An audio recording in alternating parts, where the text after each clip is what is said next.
Olá, pessoal! Hoje vamos falar na nossa aula 10 de instalações elétricas residenciais sobre a previsão de cargas, ou seja, vamos aprender a dimensionar a quantidade de tomadas de iluminação de um local que devem ser instaladas segundo a norma da NBS 1410.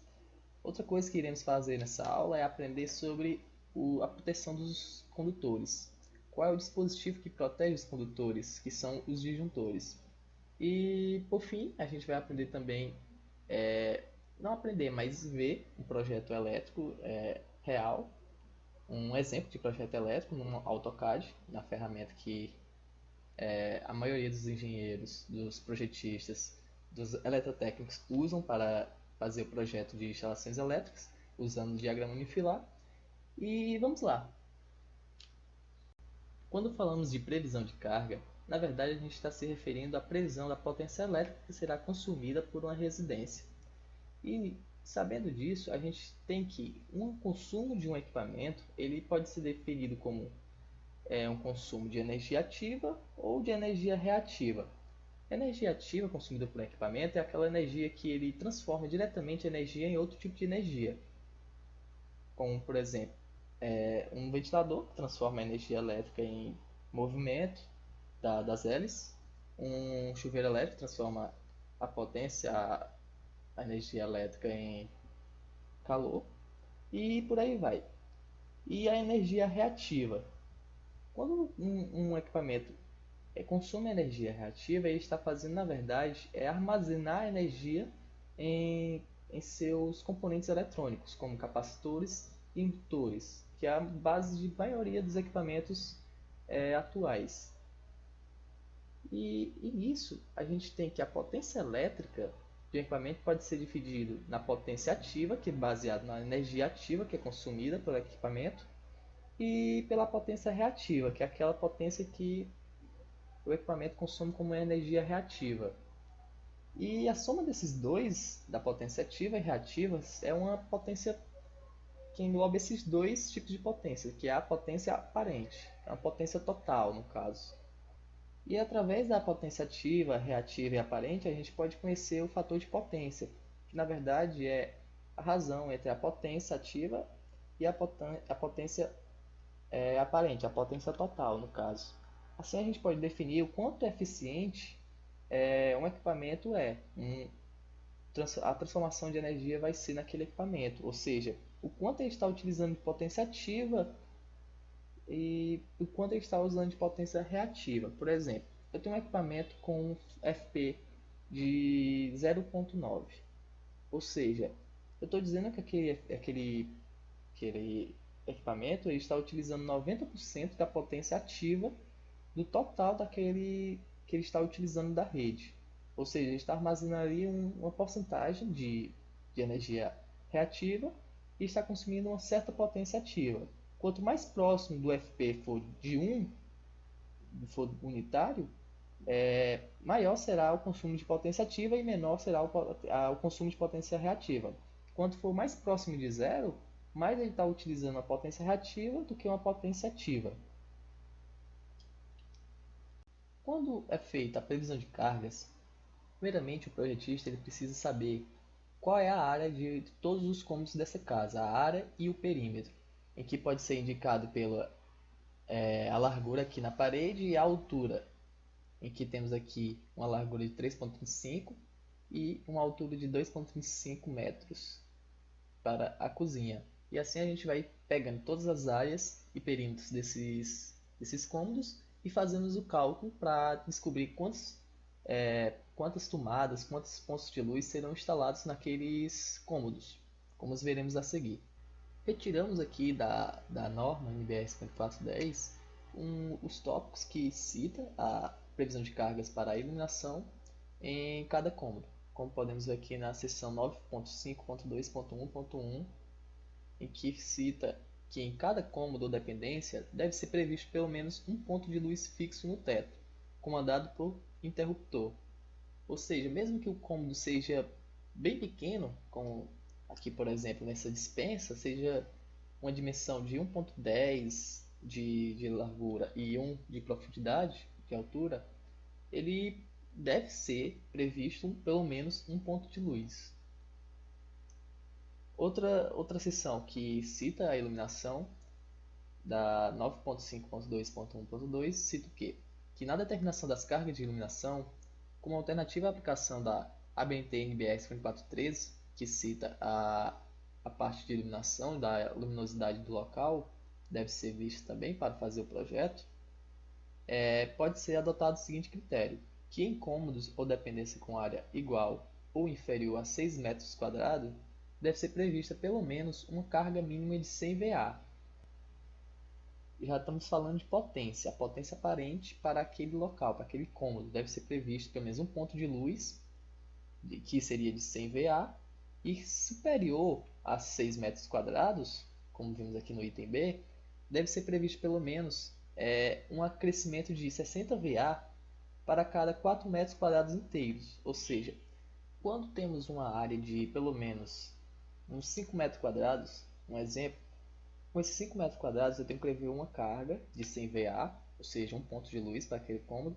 E caso a área for pelo menos, por exemplo, vamos dizer que ela tem uma área de 7 metros quadrados, 8 ou 9 metros quadrados, ela vai continuar tendo pelo menos uma carga prevista de 100 VA, porque, como a norma diz, tem que ser a cada 4 metros quadrados inteiros, a mais dos 6 metros quadrados, ou seja, a partir de 10 metros quadrados, eu já tenho que prever um acréscimo de 60 VA. Se eu tenho o quê? Por exemplo, 14 metros quadrados de uma área de um cômodo, eu já tenho que prever duas vezes os 60, ou seja, eu tenho que prever os 100 VA, que é dos 6 metros quadrados, e do mais 4 metros quadrados, duas vezes de 4 metros quadrados, eu tenho que prever mais duas vezes de 60 VA, ou seja, eu teria uma potência ali de 220 VA para aquele cômodo, de 14 metros quadrados. Nessa tabela a gente mostra o cálculo feito da área e assim a gente descobre a quantidade de potência que a gente vai prever para aquele cômodo. Como por exemplo a cozinha, que a gente calculou a área dela sendo de 7 metros e 87 centímetros, a gente já tem que prever uma parcela de 6 metros quadrados, ou seja, 100 VA, e a parcela de 4 metros quadrados, como não completou os 4 metros quadrados, a gente não prevê mais um aquecimento de 60 VA. Já no caso aqui da sala de estar e jantar, temos aqui uma área bem maior, como vocês podem ver, que é uma área de 19,77 metros quadrados. Aí a primeira parcela de 6 metros quadrados, a gente prevê uma potência de 100 VA, e nas próximas de 4 metros quadrados, próximas parcelas de 4 metros quadrados inteiros, a gente prevê mais os acréscimos de 60 VA, como podemos ver aqui. Ó. A gente pegou 19,77, subtraiu a área total de 6 metros, que é uma parcela, contabilizou uma parcela de 6 metros quadrados, e o restante a gente calculou, vendo qual seria a parcela de 4 metros quadrados, quantas parcelas teriam nesse restante dessa área, que seria igual a 3. 4 mais 4 mais 4, que daria 12, e 1,77, como não é inteiro, não vamos prever um acrescimento a mais de potência. E assim foi fazendo todos os cômodos para prever quantas parcelas de 6 metros quadrados e 4 metros quadrados foram tiveram nesses cômodos. E assim a gente chega à próxima tabela. Nessa tabela, como a gente preveu a quantidade de parcelas de 6 metros quadrados e 4 metros quadrados, a gente colocou a potência delas. Como podemos ver aqui, na cozinha, na área de serviço, as dispensas, todas elas tiveram pelo menos um ponto de luz. Até o corredor aqui que a gente viu que não tinha nenhuma parcela de 6 metros quadrados, mas a gente ainda preveu para ela, para o banheiro 1 e 2, a gente prevê para todos os cômodos. Nos casos da área exterior, o projetista ele pode, depende do projetista ou da pessoa, da residência que queira que haja iluminação na área exterior. Mas essa norma não estabelece nenhum tipo de critério para iluminação em áreas externas. E aqui temos também para as parcelas de 4 metros quadrados, a gente calculando que aqui teve 0 parcelas que tinha menos de 10 metros quadrados. naquela da sala de estar, a gente tinha 3 parcelas de 4 metros quadrados, 180 VA a mais de acrescimento, e assim temos a potência total por cômodo, em que temos 100 para a cozinha, 280 para a sala de estar, 100 para o corredor, que a gente viu que não tinha área de 6 metros quadrados no mínimo, mas tem que prever o ponto de luz. E para o jardim para a calçada também foi previsto pelo menos uma potência, né, de 100 VA para caso seja instalado algum tipo de iluminação naquele local. Já está previsto para aquela residência. Quando vamos fazer a previsão dos pontos de tomadas, diferentemente da previsão da iluminação, dos pontos de iluminação, a gente tem que fazer a previsão do ponto de tomada através não da área mais, mas sim do perímetro daquele cômodo, daquele local. Isso, a NBR 5410 também trata na seção 9.5.2.2, que trata os pontos de tomadas, e diz como deve ser feita a previsão do número de pontos de tomadas na seção 9.5.2.2.1. Diz que o número de pontos de tomadas ele deve ser determinado em função do local, da destinação do local. Por exemplo, em banheiros, como aqui no item A, ele diz que deve ser previsto pelo menos um ponto de tomada, próximo aos lavatórios, às pias, para a utilização de equipamentos como barbeadores, secadores, entre outros. Já em cozinhas, copas, áreas de serviço e lavanderias, como também em locais análogos, a gente prevê no mínimo um ponto de tomada para cada 3,5 m de perímetro daquele local, sendo que em bancadas de pia deve ser previsto pelo menos 2 tomadas de corrente. Isso se deve pelo fato de que nessas bancadas geralmente vão estar localizados equipamentos com alta potência, como torneiras elétricas. Já em varandas, como cita aqui no item C da seção 9.5, que deve ser previsto pelo menos um ponto de tomada em varandas, sendo que ele bota também uma nota que admite que o ponto de tomada não seja instalado na própria varanda. Isso se deve pelo fato de que, caso a varanda seja curta, seja um pequeno espaço, pode ser perigoso que venha a ser atingido pela chuva que pode incidir aqui naquele local e assim causando pequenos não, na verdade grandes mesmo acidentes como curto-circuito e até mesmo danificação de equipamentos. No item D, ele fala sobre as salas e os dormitórios, em que deve ser previsto pelo menos um ponto de tomada para cada 5 metros de perímetro. E ele coloca uma nota em que diz o que? Particularmente no caso de salas de estar, deve-se atentar para a possibilidade de que um ponto de tomada venha a ser usado para a orientação de mais de um equipamento. Ou seja, ele fala que você pode prever mais de um ponto de tomada. Ali ele está falando o mínimo de pontos de tomada para você prever para aquele local, mas você pode colocar mais para evitar o uso de conectores Benjamin, aqueles conectores como a gente chama de T. No item E, ele cita os demais cômodos que não foram citados até agora por esses itens que a gente já viu, como por exemplo os cômodos com área inferior ou igual a 2 metros e 25 centímetros. No caso agora ele está se referindo à área e não a mais o perímetro. Nessas áreas com 2 metros e 25 metros quadrados, 2 metros e 25 centímetros de área, deve-se prever pelo menos um ponto de tomada, só que posicionado externamente, como ele fala ali, externamente ao cômodo dependência, sendo que esteja pelo menos a 80 centímetros da porta de acesso daquele local. Já no ponto de tomada deve ser também previsto para cômodos com área superior a 2 metros e 25 centímetros e inferior a 6 metros quadrados, pelo menos um ponto de tomada para esses locais. E um ponto de tomada para cada 5 metros se a área for maior do que 6 metros quadrados. No caso aqui é mais como se fosse um item relacionado não a perímetro, mas sim à área do local.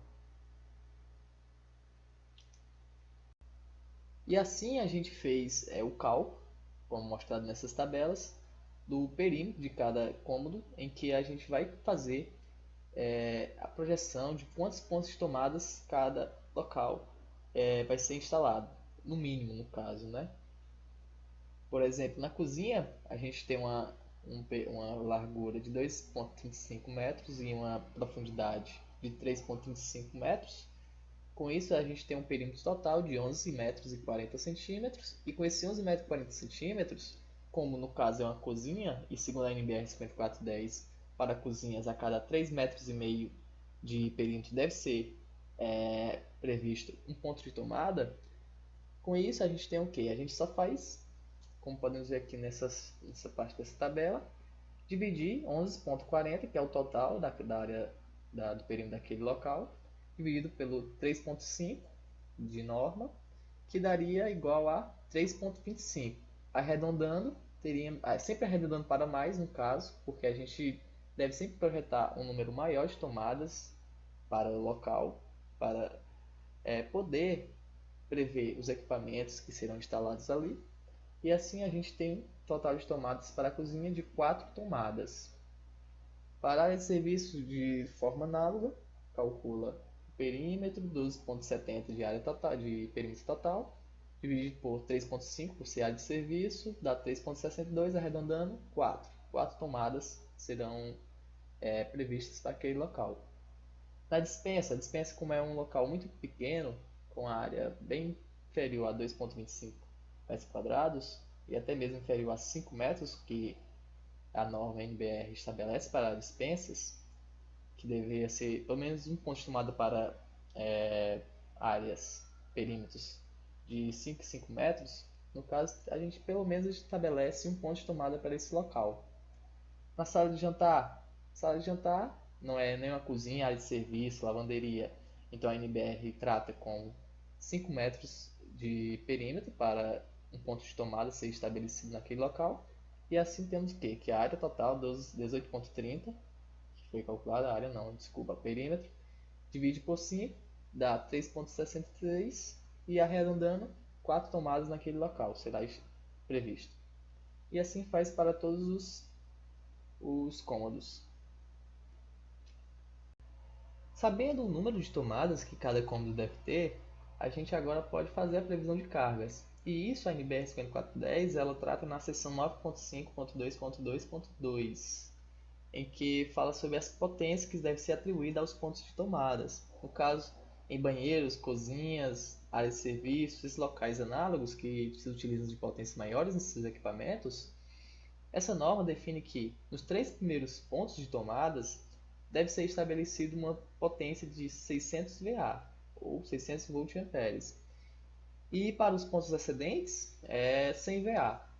Vamos dar um exemplo. Se eu tenho uma cozinha, nessa cozinha eu vi o perímetro deu que eu teria que instalar 4 tomadas naquele local, então eu tenho que atribuir 3 vezes a potência de 600 VA, ou seja, 3 tomadas vão ter uma potência de 600 VA, e uma tomada vai ter uma potência de 100 VA, totalizando as 4 tomadas. Ou seja, eu teria uma potência de 3 vezes 600, que seria 1800, mais o 100 VA, ou seja, 1900 VA.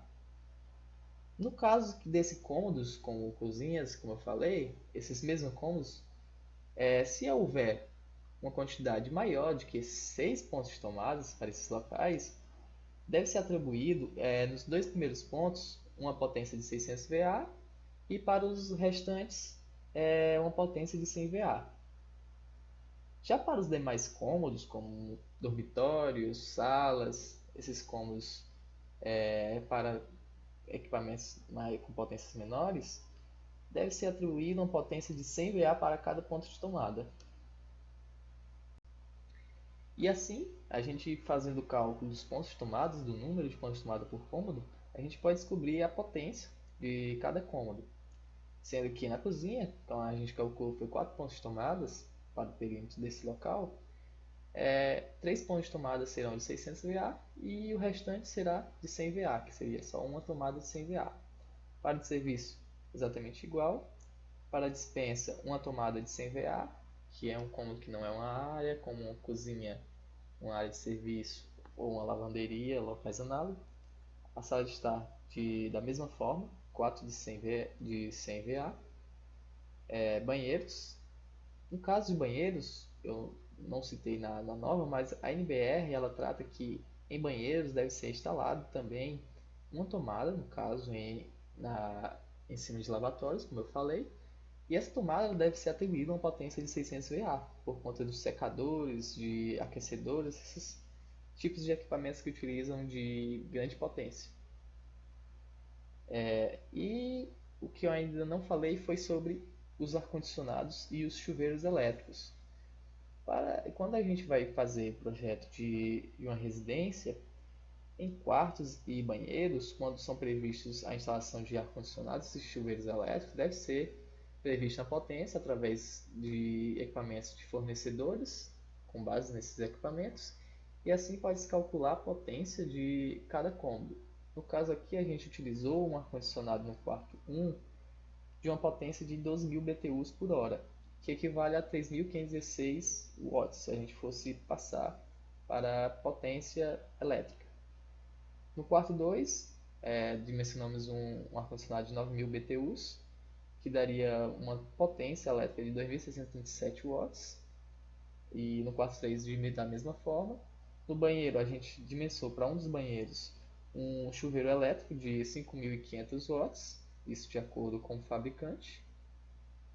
E assim a gente tem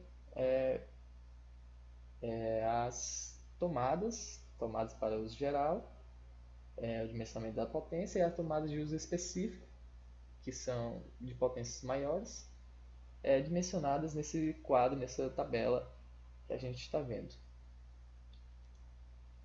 E aqui a gente tem a potência, a soma da potência total dos cômodos, em que de iluminação foi dimensionado, como a gente mencionou, o número e a quantidade de potência por cada cômodo, que deu igual a 1720 VA. Para as tomadas de uso geral, a gente tem uma potência de 6.700 VA, que é a quantidade de 27 tomadas. E para as TUs, tomadas de usos específicos, a gente tem 4 tomadas de uso específico com a potência total de 14.290.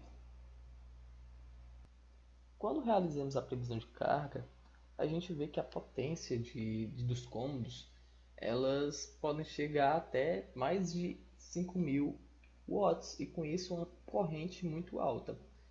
Para evitar com que os condutores sejam superdimensionados, deve-se fazer a divisão da instalação e com isso a NBR 5410 também trata em uma seção específica, que é a 9.5.3, que trata sobre como deve ser dividido o circuito para uma residência, para a instalação elétrica de uma residência. No caso, essa norma diz que deve ser proposto, deve ser feito um circuito independente para cargas, equipamentos que estejam alimentados com uma corrente superior a 10 amperes ou com uma potência nominal de 2.200 watts. Com a potência maior que 2.200 watts, ela já deve ser projetado em um circuito distinto, um circuito independente para uma tensão de 220 volts. E em copas, cozinhas, lavanderias, locais análogos, como eu falei, são utilizadas cargas maiores nesses locais e para isso também deve ser proposto a divisão do circuito para esses cômodos, de tal forma que estejam um circuito independente e separado para cada local desses que eu citei. No caso de iluminação e das tomadas de uso geral, geralmente o projetista ele separa esses dois tipos de circuito, deixando um circuito independente para a parte de iluminação para todas as lâmpadas e um circuito para as tomadas de uso geral. Isso atendendo também à norma dos 10 amperes, que não deve exceder os 10 amperes para quando você está projetando o circuito para as tomadas. Por exemplo, se o conjunto de tomadas passou de 10 amperes, você já separa em dois conjuntos, em dois grupos de tomadas e com um circuito distinto para cada conjunto de tomadas. Para esse projeto que mostramos nos slides anteriores, da previsão de carga que fizemos para essa residência, primeiramente separou-se os circuitos de iluminação os de TUGs e os de TUIs. No caso, ficou como?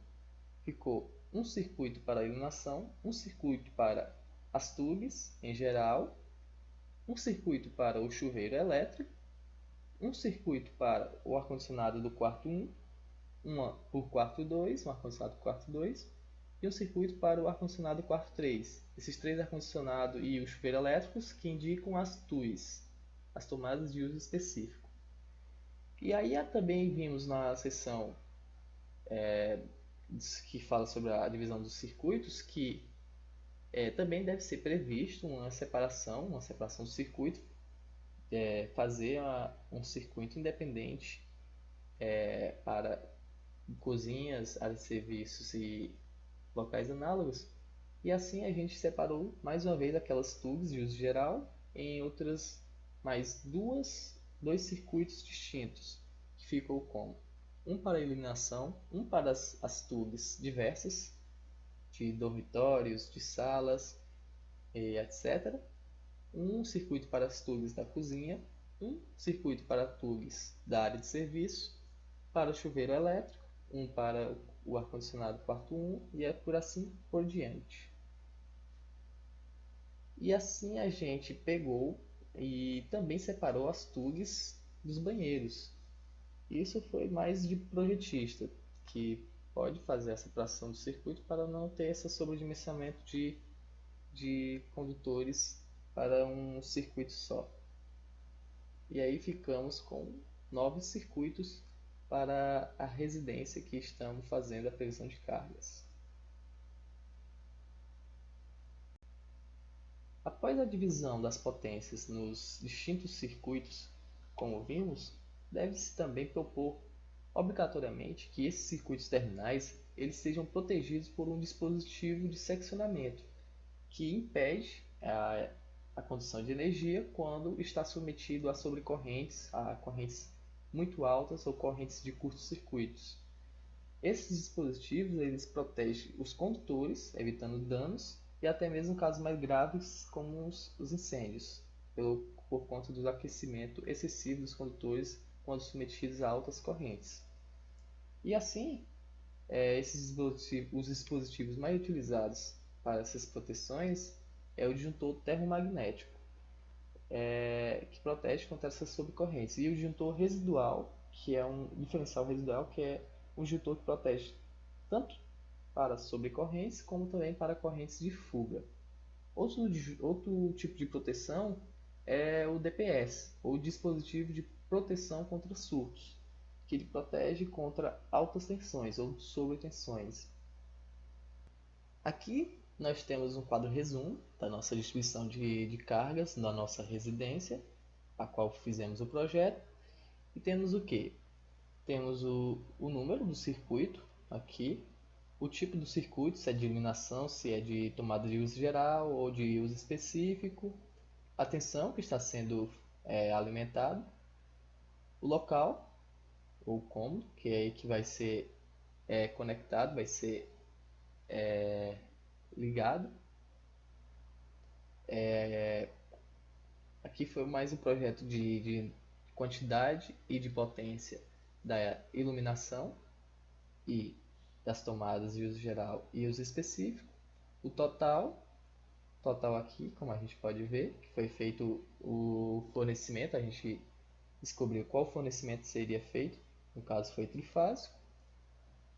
A corrente, no caso calculado pelo projetista, para todos os circuitos independentes, para ser feita assim a seleção da seção nominal do condutor. No caso aqui a iluminação foi um condutor de 2,5 mm², 2,5 para as TUGs. Mesmo que essa corrente seja menor, seja muito baixa, a NBR diz que você deve fazer com que esse condutor seja selecionado um condutor de 2,5 no mínimo. E assim temos o que? 2,5 aqui para iluminação, TUGs diversa, TUGs da cozinha, da área de serviço e dos banheiros de 2,5 mm² de seção. Já para as de uso específico, como o quarto 1, que foi um ar-condicionado com uma potência maior, foi um condutor de 6 mm² selecionado e distinto dos outros, um de 4 para o quarto 2, do ar-condicionado quarto 2, quarto 3 e um condutor de 10 milímetros quadrados para o chuveiro elétrico do banheiro 1, resultando assim em 3 condutores, no caso, de 25 milímetros quadrados para alimentar todos esses circuitos. E aqui temos o tipo, a proteção, no caso, que temos os tipos aqui que foi DTM, o disjuntor termomagnético, protege sobre corrente, DR, que é o diferencial residual, protege contra correntes de fuga, mais usadas em tubos, em que tem um contato mais direto entre o usuário e instalação elétrica, onde vai ser plugada ali a nossa tomada, entre outros. E assim temos também o número de polos que serão usados naquele circuito e a corrente de proteção dos disjuntores, que são selecionados de acordo com o encontrados no mercado. No caso, 16 amperes é encontrado comercialmente, 16 amperes, disjuntor DR 20 amperes e por aí vai. Mudando agora para a nossa ferramenta de projetos, que é o AutoCAD, uma ferramenta de desenho.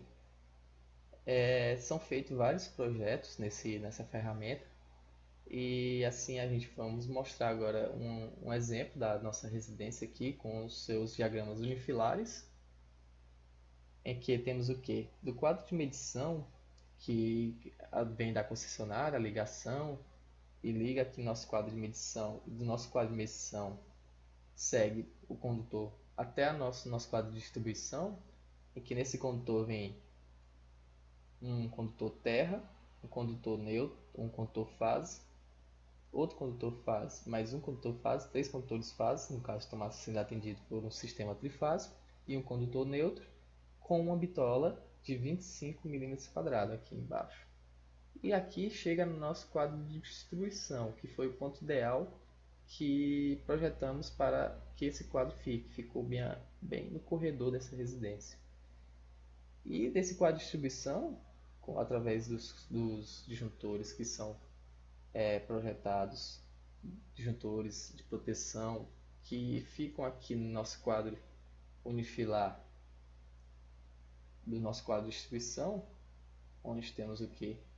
O circuito 1 protegido por um disjuntor monopolar de 10 amperes e aqui nossos plugs diversos protegidos também por um disjuntor residual de 10 amperes com uma bitola de fio de 2,5 milímetros quadrados para neutro, fase e terra.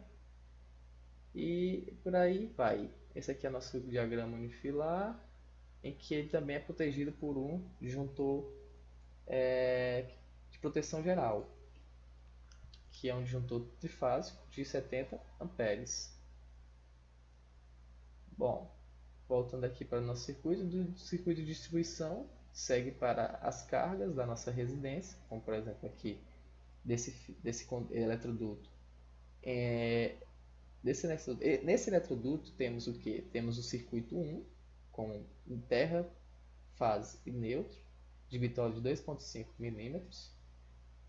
Temos o circuito 5, que é das tomadas do banheiro, com 2,5 milímetros quadrados. E temos o circuito 9, que é o do chuveiro elétrico, também com terra, fase e neutro, só que com 10 milímetros quadrados, seguindo para a nossa caixa octogonal, que fica aqui na luminária, no caso, que segue para as tomadas, para os interruptores, entre outras cargas. Bom, aqui temos a legenda. Muitos projetistas eles indicam tomadas, interruptores de modos diferentes. Pode ser que esteja um símbolo diferente quando você for ler o projeto de outro projetista, e assim sempre se adaptar através dessas legendas. Você pegar o bizu do projeto através das legendas. Caso você tenha dúvida em algum símbolo, algum esquema elétrico. Aqui é nosso quadro de distribuição de carga, como a gente já viu. Fala sobre potência, as correntes, as seções e os disjuntores. padrão de entrada da Coel, se não no caso da Enel, que a gente agora que está sendo atendido aqui no Ceará, e o esquema de aterramento, como deve ser feito o aterramento dessa residência, que é uma obrigação que dos últimos anos. Outro projeto aqui que a gente pode mostrar, que já é um, ó, aqui já mudou o esquema elétrico das tomadas, dos interruptores, mas aí você pode vir aqui na legenda e já pegar o bizu dos esquemas elétricos que você vai conseguir entender o projeto. Aqui também o diagrama unifilar do nosso quadro de distribuição e por aí vai. Bom, é isso, pessoal. Obrigado pela atenção. Espero que vocês tenham entendido. Qualquer coisa, deixe alguma dúvida aí nos comentários que eu tento responder de forma mais sucinta. Obrigado por tudo aí e valeu!